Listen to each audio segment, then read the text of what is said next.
egg roti. Thank you very much. Ayan po guys, ang ating dinner. Ayan. Ito yung pagkakanin po natin guys. Roti. Ayan na po yung ano natin, order po natin. Pakistan. Fish tikka. Ayan, fish tikka. Tapos Chicken korma. Chicken korma guys. Chicken tapos, white korma. Mutton kebab. Sauce. Galing. Gravy. At yung ano niya po, yogurt po guys. Ayan. Tapos yung Salad. ano natin. Salad. Dessert po natin is salad. Hindi Ayan. dessert. Salad. Ayan. Salad lang. Vegetable salad. Vegetable salad po guys. Ayan. Yan po ang ating ano po guys, dinner. Ayan. With my husband again guys. Ayan. Tara guys, kain po tayo.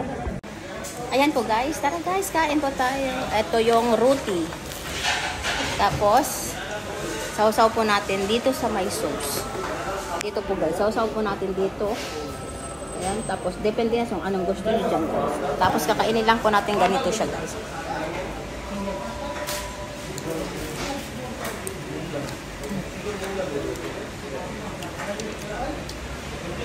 Itong sauce na to guys, yung yogurt, pangtanggal po ang hang guys. Ito. Pag masyado nang naaahang po kayo, anong pala ng konti nito guys.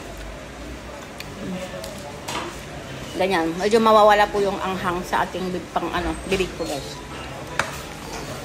Tapos, diretso ulit natin yung pagkain natin. Kasi kahit maanghang, masarap.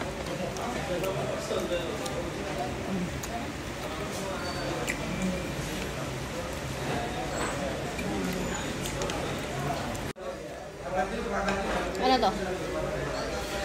Fish tikka. Ayan po. Tapos tikman po natin yung fish tikka po nila dito. Depende na po sa inyo isasawsaw. Sa may maanghang. Mas masarap pag maanghang.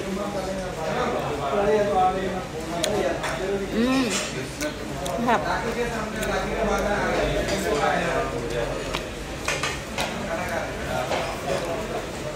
Ayan. Ang sarap po ng pagkain po ng Restaurant. pagkain po nila. Dahil Pilipino tayo guys.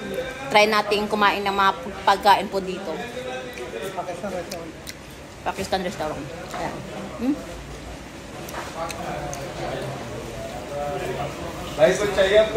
Tapos ito. Ang sarap nito. Ang pangalan nito, babes? Ng panagasang mo. Yan. Mutton kebab po. Try natin. Kailangan nating sausaw palagi kasi masyado siyang maanghang. Kung mahilig po kayo sa mga spicy food, ayan. Saktong dito kayo kumain, guys.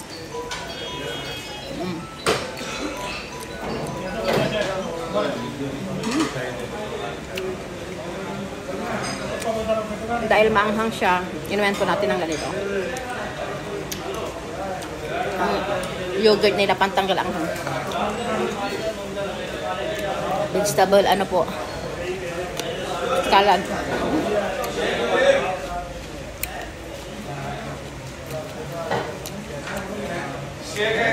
Ayan po guys. Thank you guys for watching. Bye-bye.